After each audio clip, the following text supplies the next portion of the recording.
তিনি তার ওয়াইফের সাথে পরামর্শ করলেন। শোনো, কার সাথে পরামর্শ করলেন? ওই ব্যক্তি তার ওয়াইফের সাথে গিয়ে পরামর্শ করলেন যে করণীয় কি, কালকে তো টাকা দিতে হবে, কিন্তু আমার কাছে তো টাকা নেই। আপনার ভালো করে শুনবেন প্লিজ, আমার কাছে তো টাকা নেই, দেওয়ার উপায় কি? তখন তার স্ত্রী বললেন যে চলো তো সারা রাত আজকে কেবল দুরুদ পড়ি। কি করবো সারা রাত? আজকে দরুদ পড়বো। আল্লাহুম্মা সাল্লি আলা মুহাম্মদ, আল্লাহুম্মা বারিক আলা মুহাম্মদ সাল্লাল্লাহু আলাইহি ওয়াসাল্লাম, এরকম আজকে সারা রাত দরুদ পড়বো। তো তিনি দরুদ পড়লেন। দরুদ পড়তে পড়তে ঘুমিয়ে পড়েছেন, ক্লান্ত হয়ে কি ঘুমিয়ে পড়েছেন।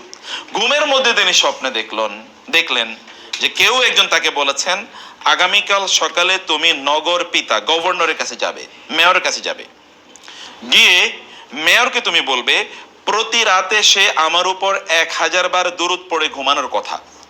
কিন্তু গত রাতে সে 1000 বার পড়ে নাই, মানে এই যে রাত যাচ্ছে এই রাতে সে 1000 বার পড়ে নাই, সে একটু কম পড়েছে। এই যে কম পড়লো এটার জন্য তার পেনাল্টি দিতে হবে। আর পেনাল্টি হলো সেই জন্য তোমাকে 1000 দিরহাম যেন তোমাকে গিফট দেয়। কত দেয়? 1000 দিরহাম গিফট দেয়।